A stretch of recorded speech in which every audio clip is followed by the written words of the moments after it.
So, hey YouTube, my name is Chris, and this is your beautiful reading for whenever you find it. It's not sign specific, it's not time specific, it's a special reading, and it's a reading for a special time in which we are living right now.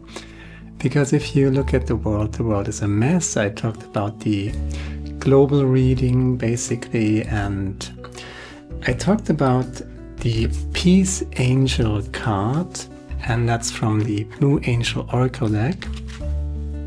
And I kind of was a little grumpy at the end of the reading because it was a very heavy reading. Check that out, by the way. I'm linking this at the end of this video. And today I wanted to make a special extra reading just for the number 4 Blue Angel Oracle deck. That's the Peace Angel. And I'm going to read this to you. First of all, without commenting it, and then we're going to talk about it, or I'm going to talk about it. So let's just show you the card. That's the Peace Angel, and it reads here, acceptance. You will find peace when you learn to love and accept yourself as you are. How you see yourself usually determines how others see and react to you. What you see in the world around you is your own reflection. Surrender your negative thoughts. Your fear, hurt, and anger can be healed through love. Holding on to these emotions serves only to keep you stuck in a cycle of pain and suffering. Accept and love yourself as you are without condition. Count your blessings and not your faults. Let your beautiful heart be filled with light. When you let go of your desire to change things, a beautiful transformation occurs. Just be love. And then there's a quote here. If we focus on the eternal, we will remain unaffected by the changing experiences of life. That's Amma or Sri Mata Amritana Dhamma Mai Devi. I'm sorry, I totally butchered the name. Amrita Nam Dhamai Devi. I'm sorry. I hope there's no disrespect intended, okay? So I read this, and when you read something like that, right? Blue Angel Oracle deck, that's one of these cards, right? You think, okay, that sounds fantastic. And in the global reading, right? Check that out at the end of this reading. I actually criticized a few of these lines, and I wanted to talk about why. So let's go one by one through these lines. You will find peace when you learn to love and accept yourself as you are. And I couldn't agree more, because self-love is salvation, right? All these negative, narcissistic, antagonistic tendencies can only manipulate you by playing you through your unintegrated aspects of yourself. So usually it works with shame, guilt, fear. I talked about this at length in the global reading. If there's something, a part of yourself that you cannot love, that you try to negate, that you try to, push away from yourself, but it belongs to yourself, right? So of course you can't get rid of it. But if there's something unintegrated, shame, guilt, fear usually, then you're offering it, by negating it, you're offering it to the darkness, which is very, very toxic, because the darkness is going to take it. And the darkness is adding all sorts of stuff and projections that might not have anything to do with you into these unintegrated shadow aspects of yourself. So it is very, very important that we love ourselves, right? So if we want to be an agent of peace in this kind of war, driven world, if you want to be an angel of peace and peace angel, right? Then you have to integrate your shadow aspect. You have to fully, completely love yourself. And it's easy to love the great, shiny, lovey-dovey parts of ourselves.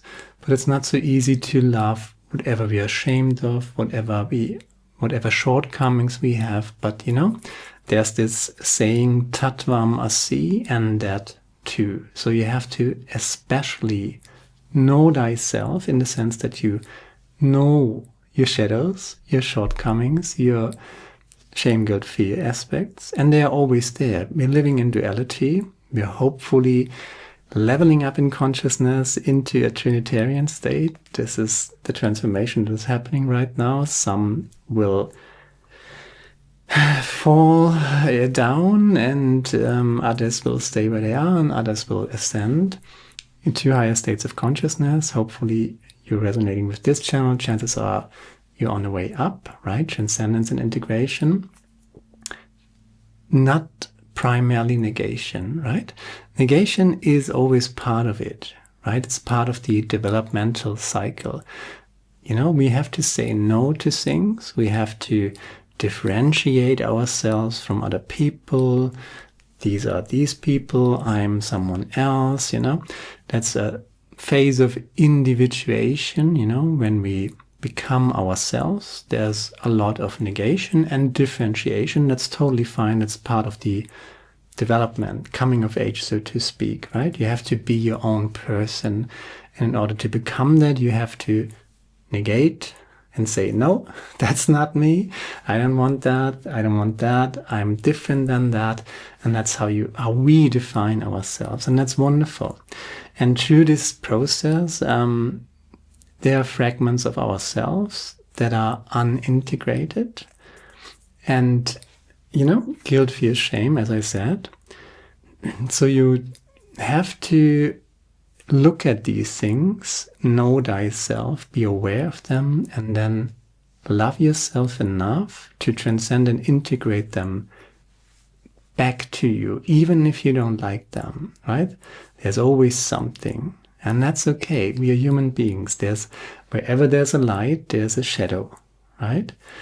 So you cannot change that, and you shouldn't even want to change that. But by really understanding that, it's easier to love yourself, even the shadow aspects. That is what Carl Jung talked about all the freaking time, right? So you will find peace when you learn to love and accept yourself as you are. You cannot have inner peace if there are unintegrated aspects of yourself. So, totally agree with that, right? How you see yourself usually determines how others see and react to you. So, especially if you are surrounded with narcissistic people, toxic people, antagonistic people, they can basically sniff out your insecurities. Totally easy. They don't even think about it. It's kind of like an instinct. They just know he's insecure about this and that, right?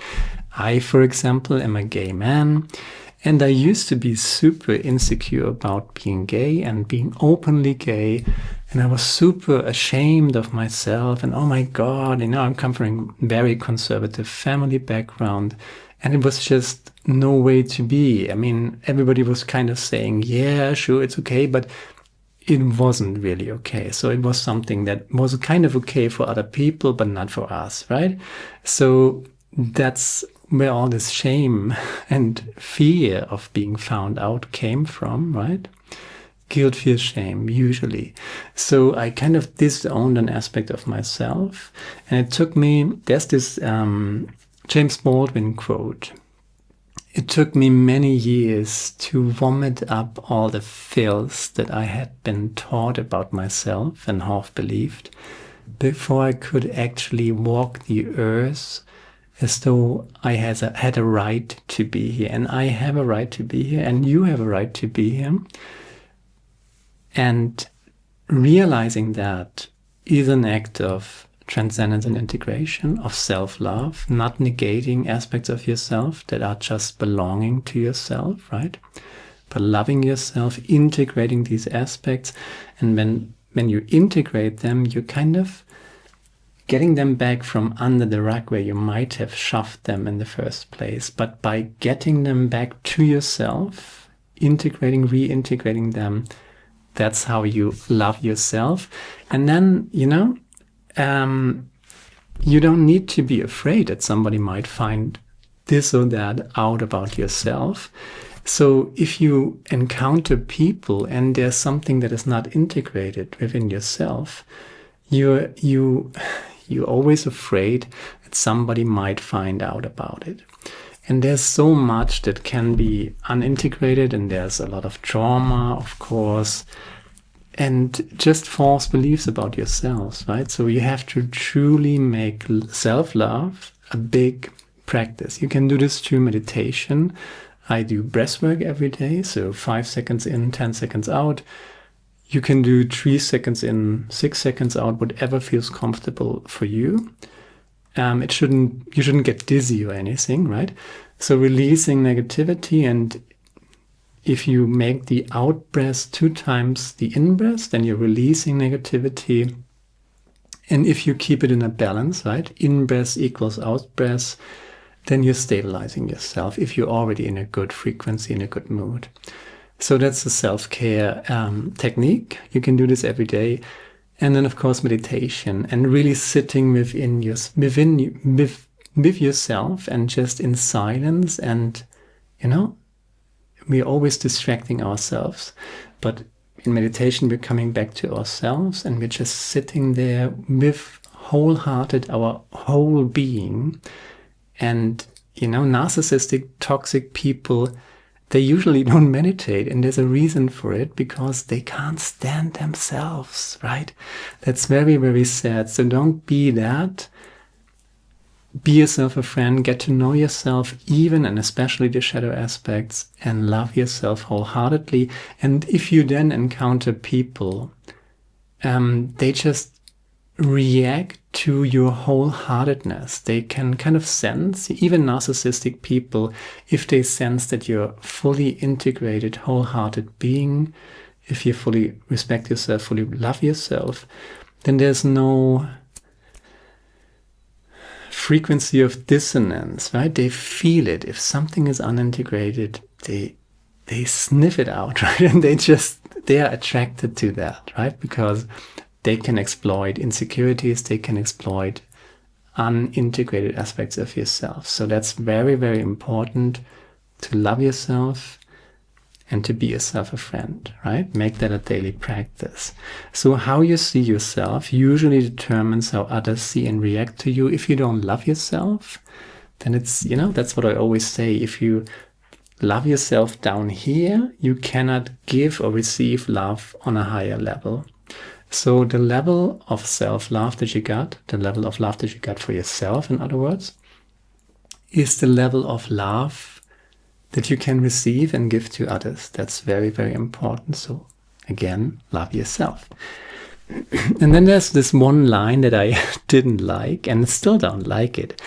What you see in the world around you is your own reflection. To some extent, that is true, in the sense that what I just said, basically. So if there's something unintegrated within yourself, right, you're radiating this harmony outwards into the world, and toxic people, narcissistic people, they kind of sense that, and they use that or see that or feel that as an invitation. Okay, there's something unintegrated, so I just have to, you know, poke a little and provoke a little and see where the insecurities are, and then I can exploit that. That's what toxic people, narcissistic people always do, and they kind of do it instinctively. So in that regard, what you see in the world around you is your own reflection, in the sense that if there's a disharmony, unintegrated aspects of yourself, you're literally attracting people who are kind of specialized in seeking out insecurities in other people. In that regard, I can agree to that sentence, that what you see in the world around you is your own reflection. But this has limits. There's something called solipsism in philosophy. Solipsism is this idea that basically everything is an expression of your inner self. And that is just not true. That is true in a unity consciousness level, right? So God, or there's this wonderful quote, right? The world is illusory, Brahman alone is real, Brahman is the world, right? Brahman, that's the transcendent God, and that transcendent God is the world, right? In this sense, it is true that unity consciousness, God is the world, and everything that God is an expression of that transcendent unity consciousness in the world, so to speak. So what you see in the world around you is your own reflection from a very high integrated unity consciousness perspective. That's true. But hey, we are not unity consciousness. We are actually, but you know, hey, let's just give ourselves a break and emphasize the fact that we are incarnated souls in separation. We're kind of under amnesia, right? We kind of forgot our unity consciousness awareness, right? So we are just human beings, and that is totally fine. But since we are limited consciousness incarnated in human form, so to speak, not everything you see, I mean, ultimately, yes, but you cannot make that a standard, right? Because that would be just inhumane, and we are human beings. And that's part of self-love, to just give yourself a break and say, everything, you know, let's just break it down to one maybe provocative phrase. There are assholes in this world. There are really, really toxic, bad people in this world. And they have nothing to do with you, right? If somebody hurts you, if somebody betrays you, if somebody steals from you, if somebody is violent towards you, that is not your fault. That is bullshit. That is very, very toxic. You know, from a philosophical unity consciousness, maybe Buddhistic Brahmanic perspective, in a very theoretical or theological, philosophical sense, ultimately, yes. But from a human perspective, that is just not true. What you see in the world around you is not entirely your own reflection. Some aspects are reflected back to you, right? For example, if you're gay and you're afraid that somebody might find out that you're gay, you're kind of always in this frequency of fear, guilt, shame, and toxic people can sniff this out and reflect it back to you by trying to exploit your insecurities and trigger you and manipulate you. In that regard, yes, but ultimately you are not responsible for the toxic behavior of other people. You are not a narcissist, right? You're not an asshole. Let's just say it how it is. Just because you encounter assholes, right? If somebody, I don't know, if somebody does a crime to you, right? You know, you're not responsible for that. That's a very, very dangerous, toxic idea. And I wanted to make that very, very clear. I don't think that's what they meant, but it's very, very, you know, to write that line in a booklet like that, I wouldn't do it. And the next time I read lines like that, I just wanted to talk about how I see it and how I understand it. And never ever accept things that are told to you on the internet from some weird tarot card guy like me, for example. Always think about it. Always feel inside. Does that make sense to me, or is it bullshit? Sometimes it's just bullshit, right? And sometimes it might be true from a higher perspective. But hey, we are human beings. We have a human perspective. period. And that human perspective is good enough, and that is part of loving yourself just as you are. Very, very important. So having said that, surrender your negative thoughts. Well, that's easier said than done. Sometimes shit happens and you have every right to be sad about them. You have every right to throw a plate against the wall, right? Let's not fall into toxic positivity. I try to avoid that idea of toxic positivity in my readings because I'm coming more from a Buddhistic, which is kind of more a philosophical perspective. So toxic positivity, not on this channel, right? Surrender your negative thoughts, yeah. To breath work, right? That's for sure. Release negative energy. 2 in, 1. 1 in, 2 out. Very important. 1 in, 2 out. The out breath should be longer than the in breath. That's how you release negative energy, negative thoughts, negative feelings. But it's a process, and give yourself a break. You're a human being. You have every right to be angry, and especially anger can lead to action. Anger can make you act to improve your situation. So that's not necessarily a negative feeling. It's a response to negative feelings, but it can lead you to action and reasonable improvements of your life, right? So your fear, hurt, and anger can be healed through love. That's absolutely true. But as I said, fear is not a good thing, right? Fear is never a good idea. Hurt and anger, you know, if you're hurt, period, right? First of all, you have to accept your feelings. You have to accept your state of consciousness, your state of and your emotions, right? Whatever you feel is whatever you feel. And again, self-love aspect. Do not try to negate anything. Even if you are angry, even if you feel hurt, even if you're afraid. First of all, that is just how it is. And self-love means to accept what is.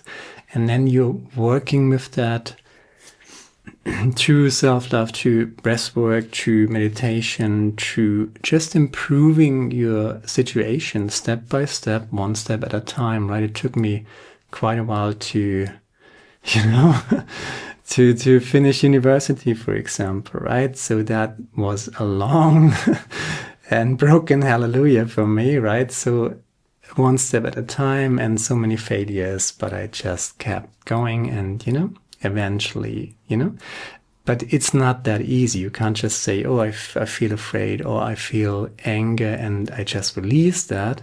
It's a process and you have to work with that to improve yourself, not negating aspects of yourself, but owning them and integrating them and then make your life better, right? Do your homework one step at a time. That's what most people don't want to hear. So it's easy to write that line, you know, your fear, hurt, and anger can be healed through love. Surrender your negative thoughts.